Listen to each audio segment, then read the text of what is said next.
Hello everyone, welcome to my our channel experience with math. কেমন আছে সকলে? আশা করছি সকলে খুব ভালো আছে। তো চলো আজকের ক্লাস শুরু করা যাক। তো ফ্রেন্ড, আজকে আমরা ক্লাস 8-এর কোষে দেখি 11 যে চ্যাপ্টারটা আছে শতকরা, সেই চ্যাপ্টারটা নিয়ে আজকে আলোচনা করব। তো এই চ্যাপ্টারটা আমরা গত বছর আমরা আলোচনা করেছিলাম। তো সেখানে সম্পূর্ণ চ্যাপ্টারের সমস্ত অঙ্কগুলো কিন্তু কমপ্লিট করানো হয়নি। তো অনেকেরই রিকোয়েস্ট যে চ্যাপ্টারটা সম্পূর্ণ অঙ্ক সমস্ত অঙ্কগুলোকে কমপ্লিট করাতে হবে। তো সেই হিসেবেই কিন্তু আমরা চ্যাপ্টারটা আবার নতুনভাবে আর একবার শুরু করছি, ঠিক আছে? আর চ্যাপ্টারটা খুব সোজা চ্যাপ্টার, কোনো জটিলতা নেই। আর এই চ্যাপ্টারের প্রত্যেকটা অঙ্ক কিন্তু আমরা এক একটা করে ধরে করবো, ঠিক আছে? আর প্রত্যেকটা জিনিস বুঝে করবে। তো তার আগে তোমাদের চ্যাপ্টারটার সম্বন্ধে একটু আইডিয়া দিয়ে দিই যে চ্যাপ্টারটা কী আসলে। তোমরা শতকরার অঙ্ক ক্লাস 6-এও করেছি, কনসেপ্ট একই আছে। তোমরা একটু ভালো করে বুঝে নাও, যাদের মনে আছে তো ভালো, যারা ভুলে গেছো তাদের অবশ্যই খাতা একটু নোট করে নাও, ঠিক আছে? শতকরা বলতে ব্যাপারটা বুঝি কি, শতকরা মানে বুঝি এটাই যে কি 100-র মধ্যে কতটা। শতকরা মানে এটাই বুঝি যে 100-র মধ্যে কতটা। আমি তোমাকে যদি একটা উদাহরণ দিই, আমি বলছি শতকরা 5, আমি বলছি শতকরা 5, এই কথাটার মানে কি? শতকরা 5 এই কথাটার মানে কি? শতকরা 5 মানে এটাই বোঝায় যে কি 100-র মধ্যে 5 ভাগ। কত? 100 ভাগের মধ্যে কত ভাগ? 100 ভাগের মধ্যে 5 ভাগ, ঠিক আছে? আর এটা আমরা সংখ্যা কিভাবে লিখতে পারি? নিচে 100 লিখবো, তার মধ্যে 5 লিখবো, এইভাবে আমরা কিন্তু লিখি যে 100 ভাগের মধ্যে কত ভাগ? 5 ভাগ। এটাই কিন্তু আমরা শতকরা বলতে বুঝি, ঠিক আছে? বা পার্সেন্টেজ যদি দেওয়া থাকে, তোমাকে বলে দিয়েছে 5% মানেও এরকমই লিখতে পারি কি 100-র মধ্যে 5, এটাই বোঝায় 5% মানেও কিন্তু আমরা এটা বুঝি। বুঝতে পারছি আমরা কি বললাম? 5% বা শতকরা 5, ঠিক আছে? এইগুলোর মানে কিন্তু এরকম ব্যাপার যে 100-র মধ্যে কতটা, ঠিক আছে? ধরো কোনো সংখ্যার এরকম লেখা আছে 5 বা 40% লেখা আছে 40%, তাহলে 40% মানে কি লিখতে পারবে তুমি? 40 বাই নিচে 100 একটা, ঠিক আছে? এই পার্সেন্টের জন্য নিচে একটা 100 লিখতে পারবে। বুঝতে পারছো? এই হচ্ছে ব্যাপার। ক্লিয়ার? শতকরা মানে ব্যাপারটা কি? এবার দেখো, তোমাদেরকে ধরো কোনো একটা সংখ্যা দেওয়া আছে, সেই সংখ্যাটাকে শতকরায় প্রকাশ করতে বলেছে। যে কোনো সংখ্যা হতে পারে।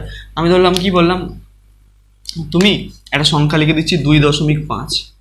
এই সংখ্যাটাকে তুমি শতকরায় প্রকাশ করো। তার জন্য কি করতে হবে? কোনো সংখ্যাকে শতকরায় প্রকাশ করতে গেলে শতকরা বা পার্সেন্টেজটাকে আনতে গেলে আমাকে কি করতে হবে? সংখ্যাটার সঙ্গে 100 গুণ করতে হবে। তাহলে আমি এই সংখ্যাটার সঙ্গে 2.5-এর সঙ্গে কি করব? একটা 100 গুণ করব। তাহলে কত হয়ে গেল? এটা 100 গুণ করলাম, এই দশমিক তুললাম, একটা 10 বসালাম, এই শূন্য কাটলো, তাহলে 250%। তাহলে 250%কে যদি আমি এতে আনতে চাই, হচ্ছে নর্মাল সংখ্যায় নিয়ে আসতে চাই, শতকরাটাকে তুলে দিতে চাই, তাহলে কি করব? এখানে যেমন গুণ করেছিলাম ঠিক তার উল্টোটা করব। তাহলে 250-এর সঙ্গে কি করব? 250-এর সঙ্গে ভাগ করে দেবো 100। তাহলে যদি ভাগ করে দিই, শূন্য কাটলো, তাহলে 2.5 আবার কিন্তু সেই আগের অবস্থায় ফিরে আসবে, ঠিক আছে? তার শতকরা আনতে গেলে তোমাদেরকে এটা মনে রাখতে হবে যে কি 100 গুণ করতে হবে, আর শতকরা যদি তুলতে হয় তোমাদেরকে, তাহলে কি করতে হবে? 100 দিয়ে ভাগ করতে হবে, ব্যাস। আর কিচ্ছু মাথায় রাখতে হবে না। তাহলে এই চ্যাপ্টারের অঙ্কগুলো তোমরা আশা করছি সলভ করে ফেলতে পারবে। দেখো, এবার আসি বইয়ের অঙ্ক। প্রথমের যে অঙ্কটা আছে, ফার্স্ট অঙ্কটা আছে, বলছে কি, দেখো পড়ে ফেলো প্রথমে। ফার্স্ট বলছে আমার কাছে 50টা টাকা আছে, 50 টাকার 12% আমি স্কুলে পেন কিনতে খরচ করলাম, তাহলে আমি কত টাকার পেন কিনলাম হিসেব করি। তোমার কাছে মোট কত টাকা আছে? 50 টাকা। আমার কাছে আছে কত? 50 টাকা। ভালো কথা। 50 টাকার 12%, 50 টাকার 12% আমি পেন কিনতে খরচা করেছি। আমার কাছে আছে, লিখবে, আমার কাছে কত আছে? আমার কাছে আছে কি 50 টাকা। আমার কাছে 50 টাকা পেন কিনতে খরচ করলাম, তাহলে কত? পেন কিনতে খরচ করলাম সমান কত? খরচ করলাম কত? 50 টাকার 12%, তাই তো? তাহলে 50 গুণ 12, পার্সেন্টেজের জন্য একটা 100 পেলাম, ঠিক আছে? তো এটা করার পরে এবার হচ্ছে কি ক্যালকুলেশন, সিম্পল কাটাকুটি করে দাও। 50 2-এ 100, 2 6 12, তার মানে হচ্ছে 6 টাকার হচ্ছে আমরা কি পেন কিনলাম। পেন কিনতে খরচা করলাম কত? 6 টাকার। এই হলো আমাদের একের অঙ্ক। খুব সোজা অঙ্ক এই চ্যাপ্টারগুলোর, প্রত্যেকটা ভালো করে বুঝবে, তাহলেই কিন্তু ইজি হবে, ঠিক আছে? দেখে নাও, এটা হচ্ছে আমাদের কত অঙ্কটা? 1 নম্বরের অঙ্কটা। এটা হলো 1 নম্বর। এর পরবর্তী অঙ্ক দুইয়ের অঙ্কটা পড়ে ফেলো, যে বিদেশ থেকে একটি মেশিন আনতে 120% কর দিতে হয়। নিজের আগে পড়ো অঙ্কটা ভালো করে। ওকে, পড়লে যে বিদেশ থেকে একটা মেশিন আনতে হবে, বিদেশ থেকে একটা মেশিন, ধরো একটা যন্ত্রাংশ তুমি কিনে আনবে, সেই যন্ত্রাংশটা কিনে আনতে তোমাকে 120% কর দিতে হবে। 120% কর মানে কি, 100 টাকায় ক টাকা কর দিতে হবে, 120 টাকা কর দিতে হবে। তার মানে করের পরিমাণ কিন্তু খুব বেশি, অনেক বেশি, তাই তো? তাহলে হচ্ছে কর কত দিতে হতে হবে তোমাকে, তোমাকে কর দিতে হবে কত, 120%। ঠিক আছে, 100 টাকায় তাহলে 120 টাকা কর দিতে হবে। পার্সেন্ট 120% মানে কি, 100-র মধ্যে 120 বোঝায়, এইমাত্র বললাম। তাহলে 3 লাখ টাকা দাম, মেশিনটির দাম কত, 3 লাখ টাকা। লিখেছো মেশিনটির দাম কত, মেশিনটির দাম বা মূল্য কত, 3 লক্ষ টাকা, এত টাকা, এটা বলে দিয়েছে। তাহলে 3 লক্ষ টাকায় কত কর দিতে হবে আগে বার করে ফেলি। 3 লক্ষ টাকায় কত কর দিতে হবে, 100 টাকায় যদি কর 120 টাকা দিতে হয়, তাহলে 3 লক্ষ টাকায় কর কত দিতে হবে সেটা বার করবো। তাহলে লিখবো যে 3 লক্ষ টাকায় কর দিতে হবে, 3 লক্ষ টাকায় কর দিতে হবে সমান 3 লক্ষ গুণ 120/100, এটা 120/100 হলো। এবার এটাকে সিম্পল কাটাকুটি করো, এই শূন্য এই শূন্য এই শূন্য এই শূন্য, তাহলে কত হচ্ছে, 3 × 36, 36-এর গায়ে 1 2 3 4, মানে 3,60,000 টাকা তোমাকে কর দিতে হবে শুধুমাত্র। এটা হচ্ছে কর। তারপর হচ্ছে মেশিনের দাম আছে, মেশিনটার দাম কত, মেশিনটার দাম তোমাকে বলে দিয়েছে কত, এইটা হচ্ছে মেশিনের দাম 3 লাখ টাকা। তাহলে হচ্ছে কি, এদেশে মেশিনটির দাম তাহলে কত হবে, মেশিনটির অরিজিনাল দাম হচ্ছে 3 লক্ষ টাকা হলো, 1 2 3 4 5, আর কত টাকা কর দিতে হচ্ছে এই টাকাটা, মানে 3,60,000 টাকা হলো। তাহলে সব মিলিয়ে কত হচ্ছে, 3 লাখ হচ্ছে 6,60,000 টাকা, 6,60,000 টাকা। এটা হচ্ছে আমার আনসার। দেখেন বোঝা গেল কিনা, প্রথমে কত কর দিতে হবে বার করলাম, তারপর হচ্ছে যেটা দাম তার সঙ্গে যোগ করে দিলাম, তাহলে মোট 3,60,000, 6,60,000 টাকা তোমাকে কি করতে হবে, মূল্য দিতে হবে, তবে তুমি মেশিনটা এই দেশে মানে নিজের দেশে তুমি আনতে পারবে। দেখো বোঝা যাচ্ছে কিনা, খুব সোজা অঙ্ক, জটিলতা একটুও নেই, দেখেন। ঠিক আছে, তো এই গেল আমার হচ্ছে কত অঙ্ক, 2-এর অঙ্ক। এর পরবর্তী অঙ্ক কিসে আছে, 3-এর দাগ, তাই তো? 3-এর দাগে বলছে, প্রথমের যে অঙ্কটা আছে দেখো, মান নির্ণয় করতে বলেছে যে 80 টাকার 15%, 80 টাকার 15%, কীভাবে বার করবো দেখো, 80 টাকার 15% বার করতে বলেছে। কত বলে দিয়েছে, 80 টাকার 15%, ভালো করে বুঝবে কিন্তু, হ্যাঁ। প্রথম 3-এর যে 1-এর অঙ্কটা আছে কত, 80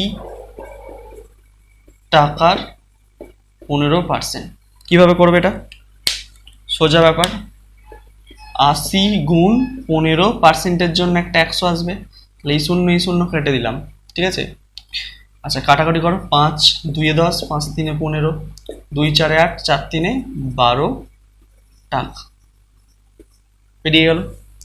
2-এর অঙ্কটা করো একইভাবে, 2-এর অঙ্কটা কীভাবে দিয়ে আছে, 2-এর অঙ্ক দিয়ে আছে 215 টাকার 12%, 215 টাকার 12%, একইভাবে হবে তো। তাহলে লেখো 215 গুণ 12/100 হলো। তো 5 দিয়ে যদি কাটি, 5 20 100, 5 4 20, 5 3 15, তাই তো। আবার যদি কাটি 5 দিয়ে 2 দিয়ে কাটি, 2 10 20, 2 10 20, 2 6 12, আবার 2 দিয়ে যদি কাটি, 2 5 10, 2 3 6, ঠিক আছে। আর কি যদি কাটা যাবে না নিশ্চয়ই, তাহলে কত হচ্ছে এটা, 3 3 9, আর 3 4 12, 129/5, এটাকে ভাগ করে দাও, ভাগ করলে 1 2 9-কে ভাগ করলে 5 2-এ 10, 29, 5 5-এ 25, তাই তো? 5 কতয়? 5 কত 9? 4-এ 9, ঠিক আছে? দশমিক খাইয়ে 5 8-এ 40, তাহলে 25.8, এটা হচ্ছে আনসার। এত টাকা, ঠিক আছে? এই হচ্ছে আনসার, ঠিক আছে? বোঝা যাচ্ছে কি? সোজা অঙ্ক, এক ফোঁটা জটিলতা নেই। ভালো করে বুঝে নাও, এখানে আমি কিভাবে কাটাকুটিটা করেছি একটু ভালো করে বুঝে নাও, তাহলে কিন্তু পারবে নিজের অঙ্কগুলো করতে। পরবর্তী অঙ্ক কি আছে দেখো তোমাদের, 37.8 মিটারের 37.8 মিটারের 110%। 37.8 মিটারের 110%।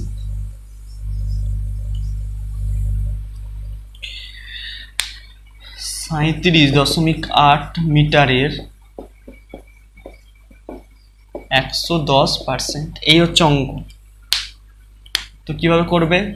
একইভাবে করবে, 37.8 গুণ 110 বাই পার্সেন্টেজের জন্য 100, এই শূন্য উড়িয়ে দিলাম। আচ্ছা, এখান থেকে একটা শূন্য হলো, ঠিক আছে? এখানে কাজ কি করবে? এখানে একটা কাজ করো, এইখানে 37.8 গুণ 11, নিচে হচ্ছে 100, এইখানে কাটাকুটি করার দরকার নেই, এই দুটোকে উপরের দুটোকে গুণ করে ফেলো। প্রথমে গুণ করে হচ্ছে দশমিক বসিয়ে দেবে, তাহলে কিন্তু উত্তর বেরিয়ে আসবে। মানে 3 7 8-কে 11 দিয়ে গুণ করো প্রথমে, 8 7 3 গুণ 8 7 3, তাহলে কত হচ্ছে? 8 15, হাতে থেকে 1, হাতে থেকে 8, 8 আর 3 11, 1 হাতে থেকে 3 1 4, 41 58,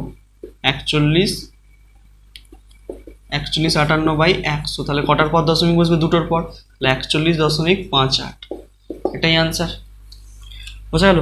এরকম নিচে যখন শূন্য থাকবে কাটাকুটি চট করে করতে যাবে না, কারণ উপরটা গুণ করে নিজেরটা দশমিক বসিয়ে দাও, তাহলে কিন্তু তোমাদের ক্যালকুলেশনটা আরও সোজা হয়ে যাবে, ঠিক আছে? আশা করছি বোঝা যাচ্ছে, বোঝা গেল নিশ্চয়ই। তো পরবর্তী অঙ্কে আসি। পরবর্তী অঙ্ক কি আছে? 480 গ্রামের 200%। 480 গ্রামের 200%। 480 গ্রামের 200%, এটাই করতে হবে। এটা কীভাবে সলভ করবো দেখো, 480 গ্রামের 200%, 480 ইন্টু 200 বাই 100, এই আছে অঙ্ক। কাটাকুটি করো, 100 2-এ 200, 96 শূন্য, এত গ্রাম, টাকা না, এত গ্রাম, 960, বেরিয়ে গেল। এই গেল তোমাদের কত অঙ্ক? 4-এর অঙ্ক। এরপরে আছে 2.25 টাকা 5 টাকার শতকরা কত? 2.25 টাকা 5 টাকার শতকরা কত বলেছে? বুঝবে ভালো করে এই অঙ্কটা। কত অঙ্ক এটা? 2.4-এর অঙ্কটা, 2.25 টাকা। একের 2.25 টাকা 5 টাকার শতকরা কত? এটা বার করতে দিয়েছে আমাকে। তো এটা বার করতে দিয়েছে, এটা কিভাবে বার করবে? খুব সোজা ব্যাপার, ভালো করে দেখো, খুব সোজা ব্যাপার। এখানে যার শতকরা বার করতে বলবে, কার শতকরা বার করতে বলেছে? 5 টাকা, 5 টাকার শতকরা বার করতে বলেছে, তাহলে যার শতকরা বার করতে বলবে তাকে হচ্ছে নিচে দেবে, আর বাকি যে সংখ্যাটা থাকবে সেই সংখ্যাটাকে উপরে দেবে। মানে আমাকে 5 টাকা বলেছে, তাহলে 5টা নিচে দেবো, আর এই অংশটাকে, এই টাকাটাকে 2.25-কে উপরে দেবো, দিয়ে কি করবো? একটা 100 গুণ করে দেবো, যেহেতু শতকরাই বার করতে বলেছে, ঠিক আছে? হলো। এটা করার পর আরেকটা জিনিস খেয়াল রাখতে হবে। কি খেয়াল রাখতে হবে? দেখো, এরও টাকা আছে, এরও টাকা আছে, মানে দুটো একক যেন সবসময় সেম হয়, ঠিক আছে? মানে যার শতকরা বার করতে দেবে, যত টাকা বলা থাকবে, যেটা বলা থাকবে সেটা, দুজনের একক যেন সবসময় সমান হয়, নাহলে কিন্তু হবে না, সমান করে নিতে হবে না। এবার এটা কাটাকুটি করো, এখানে তুললাম 100 হলো, এই 100 উড়িয়ে দিলাম, 5 দিয়ে যদি কাটো, 5 4-এ 20, 5 4-এ 20, 5 5-এ 25, তাহলে কত হচ্ছে? 45%। শতকরা বার করতে বলেছে পার্সেন্টেজে। পরবর্তী অঙ্ক কত আছে? 85 গ্রাম 17 কিলোগ্রামের শতকরা কত?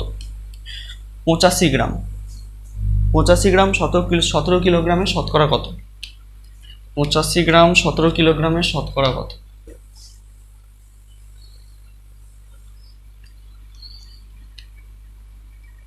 পঁচাশি গ্রাম, দুইটা বোধ হয়, 85 গ্রাম 17 কিলোগ্রামের শতকরা কত, এটা বার করতে দিয়েছে বইয়ের অঙ্ক, দেখে নাও। তো কার কার কার শতকরা বার করতে হয়েছে, 17 কিলোগ্রামে শতকরা। তাহলে 17কে আমি নিচে দেবো আর 85কে উপরে দেবো, একটা 100 নিয়ে আসবো শতকরা নেওয়ার জন্য। কিন্তু এখানে দেখো এটা কিলোগ্রামে দেওয়া আছে, এটা গ্রামে দেওয়া আছে। তো এই কিলোগ্রামটাকে আমি গ্রামে নিয়ে চলে গেলে কি করব, 1000 দিয়ে গুণ করবো। সবসময় জানবে বড় একক থেকে কোথায় নিয়ে যাব, ছোট এককে নিয়ে যাবো, বড় একক থেকে ছোট এককে নিয়ে যাবো। তাহলে আমি দেখো 17 কিলোগ্রামকে গ্রামে নিয়ে গেছি, 1000 দিয়ে গুণ করে দিচ্ছি। এবার কাটাকুটি করো, 17 5 85, এই শূন্য এই শূন্য এই শূন্য এই শূন্য, তাহলে 5/10, তাহলে কত হয়ে গেল 0.5%। এই হচ্ছে আনসার। ক্লিয়ার, বোঝা যাচ্ছে? আর একটা আছে অঙ্ক তোমার 4-এর দাগে, 2 কিলোগ্রাম 250 গ্রাম 0.72 কুইন্টালের শতকরা কত। 2 কিলোগ্রাম 250 গ্রাম, দেখো পরবর্তী অঙ্কটা কি বলেছে, 2 কিলোগ্রাম 250 গ্রাম, 2 কিলোগ্রাম 250 গ্রাম 0.72 কুইন্টালের শতকরা কত, কুইন্টালের শতকরা কত, শতকরা কত, এটা বার করতে দিয়েছে। তো ফার্স্ট কাজ হচ্ছে, দেখো এইখানে একটা জিনিস লক্ষ্য করে দেখো, এটা কিলোগ্রামে দিয়েছে, এটা গ্রামে দিয়ে আছে, আবার এটা কুইন্টালে দিয়ে আছে, মানে তিনটে আলাদা আলাদা একক হয়ে গেছে। তো তার জন্য কি সবগুলোকে আমি একই এককে নিয়ে আসবো আর সব থেকে ছোট এককে নিয়ে আসবো। কীভাবে করি দেখো, এটা 2 কিলোগ্রামকে গ্রামে নিয়ে গেলে 1000 দিয়ে গুণ করলাম, যোগ 250, তাহলে পুরোটা চলে গেল গ্রামেতে। তাহলে কত হচ্ছে, এটাকে যদি এ করি তাহলে 2000 প্লাস 250 এত গ্রাম, তাহলে কত হচ্ছে 2250 গ্রাম। তাহলে এটা গ্রামে চলে এলো। এই পাশটা দেখো 0.72 কুইন্টাল, 0.72 কুইন্টালকে প্রথমে কিলোগ্রামে নিয়ে যাব, তার জন্য 100 দিয়ে গুণ করতে হবে, তাহলে চলে গেল কিলোগ্রামে। তাহলে কত হচ্ছে, শুধু 72 কিলোগ্রাম হয়ে গেল। কেন 100 দিয়ে গুণ করলাম, কারণ কিলোগ্রামের সঙ্গে কুইন্টালের সম্পর্ক কি, 1 কুইন্টাল সমান 100 কিলোগ্রাম, তাই তো। তো সেই জন্য আমি 100 গুণ করেছি। এবার দেখো 72কে কিলোগ্রামকে 1000 দিয়ে গুণ করতে হবে। কেন গুণ করতে হবে, কারণ সেটাকেও গ্রামে নিয়ে যেতে হবে। তাহলে কত হচ্ছে 72,000 গ্রাম। তাহলে দেখো সব দুটো এককই আমি গ্রামে নিয়ে চলে এলাম। তাহলে আমাকে কার শতকরা বার করতে বলেছি, এত কুইন্টালের শতকরা, তাহলে 72কে আমাকে নিচে দিতে হবে। তাহলে 72,000কে আমাকে কি করব, নিচে দিয়ে দেবো। চলো 72,000কে আমি নিচে দিলাম, 1 2 3টে, আর উপরে থাকবে 2 2 5 0। হলো, কাটাকুটি করার পালা। এই শূন্য এই শূন্য 5 দিয়ে কাটো, 5 দিয়ে যদি কাটি 5 5 14 70, 5 4 20, 14 70 5 4 20 একটা শূন্য, ঠিক আছে। এটা দিয়ে 5 দিয়ে যদি কাটি 5 4 20, 5 4 20, 5 5 25, হলো। আবার 5 দিয়ে যাবে, 5 দিয়ে যাবে, 5 3 15, 5 দিয়ে 10, 50 40, 50 40, 5 দিয়ে 10 44 হচ্ছে, 50 40, 50 40, আবার 5 দিয়ে যাবে, 5 9 45, ঠিক আছে।